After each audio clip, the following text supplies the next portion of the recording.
Right, so today we'll be discussing about a topic that is called as the cystic fibrosis. Okay, we will discuss about a topic that is called as the cystic fibrosis. Okay, cystic fibrosis के बारे में हम discuss करेंगे आज. Basically cystic fibrosis है क्या, इसमें होता क्या है, I will explain each and everything for you, right? Okay, so first of all you just have to remember these, okay, because this is very important. इसमें क्या है, इसमें जो हमारे पास CFTR जीन है, right? CFTR gene, right? I will explain this in very detail, don't worry, okay? तो CFTR gene है हमारे क्रोमोसोम नंबर 7 पे, okay? क्रोमोसोम नंबर 7 पे उस CFTR जीन की क्या होती है, म्यूटेशन होती है सिस्टिक फाइब्रोसिस में. Okay, right. तो सिस्टिक फाइब्रोसिस में क्या होती है, CFTR जीन जो है हमारे बॉडी के अंदर हमारे सेल्स में, okay, on the chromosome number 7, उसमें क्या होता है, उसमें म्यूटेशन होता है. That's it, right. अब उस म्यूटेशन की वजह से क्या होता है, I will explain this to you. Fine. अच्छा, तो first of all you need to understand one thing, okay, कि हमारे पास जो है कुछ चैनल्स होते हैं. ओके, कुछ चैनल्स होते हैं हमारे पास. Those channels are for example called as the cystic fibrosis. Okay, they are called as the cystic fibrosis conductance regulator. Fine. Cystic fibrosis transmembrane conductance regulator. अब उनका फंक्शन क्या है, let me explain for you. First of all you need to understand कि ये जो हमारे पास cystic fibrosis है, इसमें क्या होता है, इसमें जो है हमारे कुछ स्पेसिफिक ऑर्गन्स होते हैं जो कि डैमेज होते हैं, राइट. ओके, फॉर एग्जांपल आपके पास है lungs in the first hand, ठीक है. लंग्स, ऑब्वियसली जब लंग के अंदर कोई इन्फेक्शन वगैरह होता है, so that will lead to the respiratory tract infection. Okay, fine. इसमें एक तो हमारा लंग इन्वॉल्व होता है सिस्टिक फाइब्रोसिस में, उसके अलावा most specifically it involves our pancreas. Okay, और थर्ड नंबर पे है हमारे पास liver. Okay, and it also for example affect the vas deferens. Okay, especially in the male, in case of male it affects the vas deferens, right? So I will explain each and everything for you. For now you just have to trust me कि मैंने सबसे पहले आपको बताया था कि these will affect our respiratory system for example, right? तो ये है हमारे पास लंग्स, और लंग्स के अंदर आपको पता है यहाँ पे मैंने एक बड़ा सा डायग्राम ड्रॉ किया लंग्स से रिलेटेड, राइट? अब ये जो आपको नज़र आ रहा है obviously this is the bronchi, फिर ब्रोंक्यूल्स, राइट? फिर ये ब्रोंक्यूल्स आगे जाके छोटे छोटे बबल्स में कन्वर्ट होते हैं, राइट? इस तरह से. Okay, and they are called as the alveoli. Okay, fine. तो लंग्स का तो फंक्शन आपको पता है ना, लंग्स क्या करता है normally, it will help in the respiration. Fine. अच्छा, तब क्या है, नॉर्मली होता क्या है इसमें, do you see these cells, these are the epithelial cells. Okay, ये बहुत छोटे छोटे सेल्स होते हैं, इस तरह से सेल्स होते हैं, राइट? ओके, इस तरह से छोटे छोटे सेल्स होते हैं लंग्स के अंदर, आपको पता तो होगा. ओके, इस तरह से छोटे छोटे से सेल्स होते हैं. तो इन छोटे छोटे सेल्स को मैंने यहाँ पे थोड़ा सा बड़ा करके बनाया so that I can explain for you कि इसके अंदर होता क्या है, राइट? ओके, तो ये चीज़ है हमारे पास epithelial cells of the lungs, right? जो कि किसके साथ अटैच है, ब्रोंकाई, ब्रोंक्यूल्स के साथ अटैच होते हैं. Understood now? अब ये जो एपिथेलियल सेल्स हैं हमारे पास, इनका एक ये वाला जो सरफेस है इसका, ये वाला जो सरफेस है, राइट? इस सरफेस के ऊपर क्या होता है, इस सरफेस के ऊपर इस तरह से एक चैनल होता है. Understood now, right? इस तरह से क्या होता है, एक चैनल होता है, राइट? अब ये जो चैनल है इसका काम क्या है, इसका फंक्शन क्या है, you must remember one thing, okay, कि इसका फंक्शन ये है कि सेल के अंदर जितना क्लोराइड होता है, राइट, सेल के अंदर जो क्लोराइड होता है, उस क्लोराइड को वो क्या करता है, उस क्लोराइड को ये चैनल पंप करता है, ओके, बाहर की तरफ. Understood now, right? उस क्लोराइड को ये सेल से बाहर पंप कर देता है. Okay, understood now, right? तो ये क्लोराइड आ गया हमारे पास. You must remember one thing कि ये जो outer surface of this epithelial cell, right, यहाँ पे हमारे पास ल्यूमन में हमारे पास सोडियम होता है. ओके, ल्यूमन में हमारे पास क्या होते हैं, सोडियम होता है. फाइन. और यहाँ पे कुछ और चैनल्स भी होते हैं. Late me explain for you कि यहाँ पे एक और चैनल है, यहाँ पे एक और चैनल है, राइट? और ये चैनल नॉर्मली क्या करता है, ये चैनल नॉर्मली सोडियम को सेल के अंदर ले आता है. Fine. Okay, now you must remember one thing, CFTR का फंक्शन क्या होता है.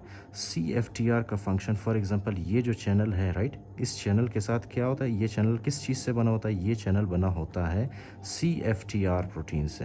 ओके, CFTR प्रोटीन से, राइट? इसका फुल फॉर्म क्या है, cystic fibrosis transmembrane, right? Cystic fibrosis transmembrane यानी मेम्ब्रेन के अंदर प्रेजेंट होता है. या okay, throughout the membrane present होता है। That is why we call it cystic fibrosis transmembrane conductance regulator.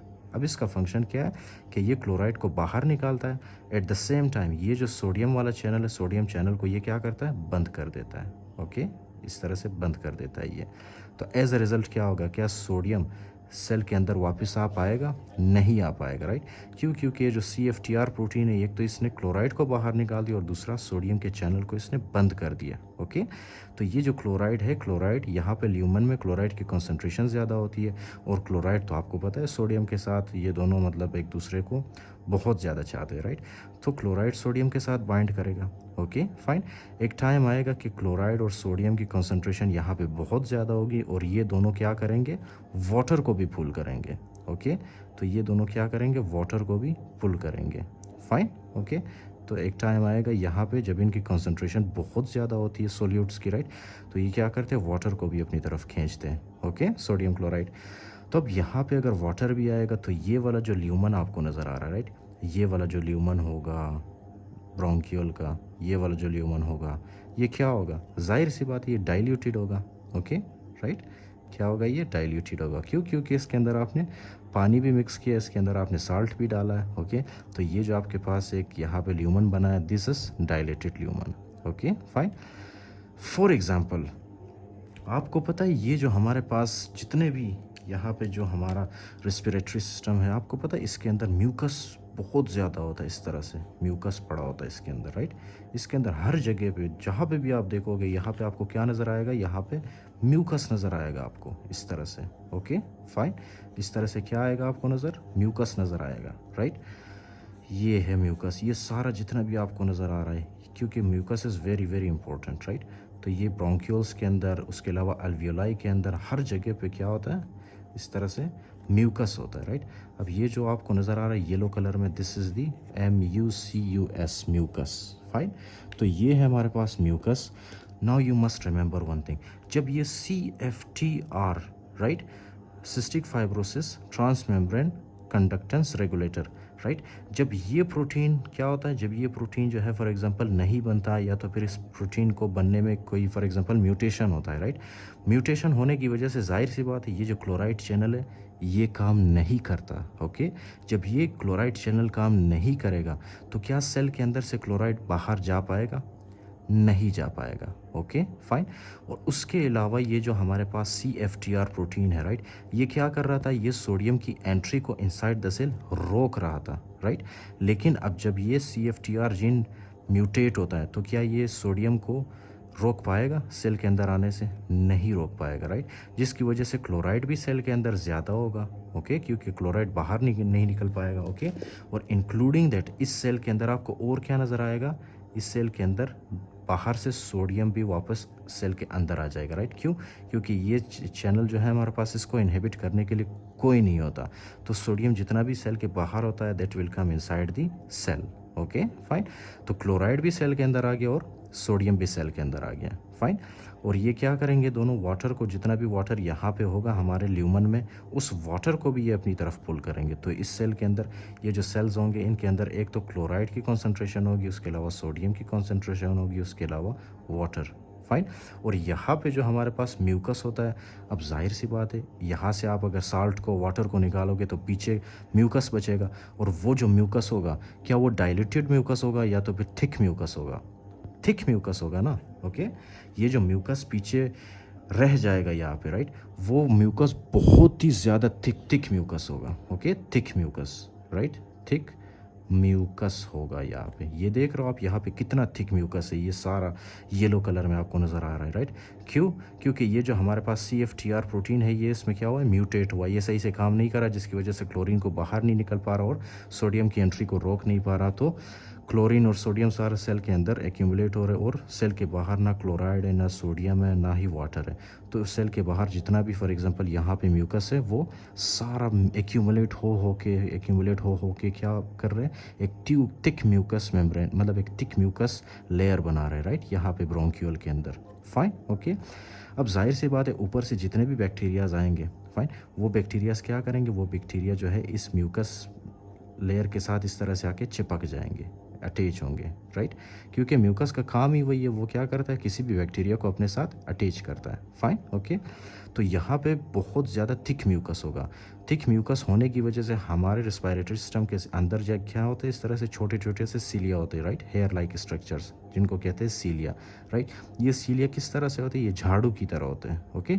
झाड़ू का तो आपको पता होगा ना, जो हम घर में यूज़ करते हैं कचरा वगैरह को निकालने के लिए, राइट, रूम में झाड़ू लगाते हैं, तो ये झाड़ू की तरह होते हैं, राइट। ये क्या करते हैं, ये जो हमारे पास म्यूकस होते हैं, अगर वो डाइल्यूटेड म्यूकस हो तो उस डाइल्यूटेड म्यूकस को ये इस डायरेक्शन में, ऊपर की डायरेक्शन में ये पुल करते हैं, राइट। अब जाहिर सी बात है, म्यूकस के अंदर जितना भी बैक्टीरिया होगा, जितना भी फॉर एग्जांपल डस्ट पार्टिकल, गंदगी जितनी भी सारी होगी, राइट, ये सीलिया उन गंदगी को क्या करता है, उन सारी चीज़ों को ये सीलिया म्यूकस के साथ ही उनको बाहर निकालता है, राइट, हमारे रिस्पायरेटरी सिस्टम से। फाइन। और बाहर निकाल के कहाँ पे भेज देता है, बाहर निकाल के ये हमारे एसोफेगस में भेज देता है, राइट। फिर एसोफेगस में, फिर वो एसोफेगस से जाता है हमारे स्टमक में, स्टमक के अंदर होता है HCl, फिर वो जितना भी बैक्टीरिया वगैरह होता है वो बैक्टीरिया HCl में आके जल जाते हैं, ओके फाइन। इंक्लूडिंग दैट हम रोज़ाना जो अपना कितना फॉर एग्जांपल म्यूकस स्वालो करते हैं, about 1 cup of mucus we swallow every day. Fine, so this is very important. तो यहाँ पे बहुत ज़्यादा म्यूकस एक्यूमुलेट होगा, जिसकी वजह से ये जो हमारा सीलिया होगा, राइट, ये सीलिया सही से फंक्शन नहीं कर पाएगा, जिसकी वजह से यहाँ पे म्यूकस एक्यूमुलेट होता जाएगा। और एक टाइम आएगा कि ये जो हमारा लंग्स है ये कम्प्लीटली डिसफंक्शनल होगा, राइट, कम्प्लीटली डिसफंक्शनल होगा। अब जब लंग्स सही से काम नहीं करता, यहाँ पे म्यूकस मेम्ब्रेन ज़्यादा होगा, राइट, मतलब म्यूकस की एक्यूमुलेशन होगी, तो यहाँ ऊपर से हमारे लंग्स तक ऑक्सीजन नहीं पहुँच पाएगा, क्योंकि रास्ते में एक बैरियर, एक रुकावट है, राइट। तो हमारे लंग्स तक ऑक्सीजन नहीं पहुंचता और हमारे लंग्स से कार्बन डाइऑक्साइड बाहर नहीं जा पाता, ओके फाइन। तो इस तरह से कुछ कॉम्प्लिकेशंस आएंगे। अब इन कॉम्प्लिकेशंस की वजह से, राइट, इन कॉम्प्लिकेशंस की वजह से आपको क्या मिलेगा, जब बॉडी के अंदर ऑक्सीजन की कमी होती है तो जाहिर सी बात है साइनोसिस तो होगा ना, right, bluish discolouration of the skin होगा। उसके अलावा डिजिटल क्लबिंग, डिजिटल क्लबिंग का आपको पता है डिजिटल क्लबिंग क्या चीज़ है? डिजिटल क्लबिंग जो कि हमारे फिंगर्स यहाँ पे मतलब हमारे नेल्स में होते हैं, right, digital clubbing, okay fine, digital clubbing कहते हैं उसको। उसके अलावा क्या होगा, dyspnoea, this is very obvious कि डिस्निया तो होगा ना पेशेंट को, right, difficulty in breathing, okay fine. उसके अलावा हेमोप्टाइसिस हो सकता है पेशेंट को, हेमोप्टाइसिस, ओके, हेमोप्टाइसिस हो सकता है पेशेंट को, फाइन, क्योंकि यहाँ पे ऑक्सीजन सप्लाई कम है, ओके। हमारे लंग टिश्यू को ऑक्सीजन सप्लाई जब कम होता है, सो लंग टिश्यू में क्या होता है, लंग टिश्यू में इस्कीमिया होता है, जिसकी वजह से वो लंग टिश्यू डैमेज होता है, फिर वहाँ से ब्लीडिंग स्टार्ट होती है, राइट। और वही ब्लीडिंग अगर हमारे फॉर एग्जांपल कफ में प्रेजेंट हो, blood, that is called as the haemoptysis, okay fine. तो एक तो ये आ गया आपके पास, ओके, हेमोप्टाइसिस। उसके अलावा क्या है, उसके अलावा that these may also lead to the bronchiectasis, okay, bronchiectasis. We will discuss all these conditions in very detail, okay right. यहाँ पे सिर्फ मैं आपको एक जनरल आइडिया बता रहा हूँ कि सिस्टिक फाइब्रोसिस की वजह से हमारा रेस्पिरेटरी ट्रैक्ट जो है डैमेज हो सकता है, फाइन। एंड उसकी वजह से आपको क्या क्या कॉम्प्लिकेशन मिलते हैं, साइनोसिस, डिजिटल क्लबिंग, डिस्निया वगैरह, राइट, हेमोप्टाइसिस, ब्रोंकिएक्टेसिस, इस तरह से आपको फीचर्स मिलेंगे, क्लिनिकल फीचर्स मिलेंगे पेशेंट के अंदर।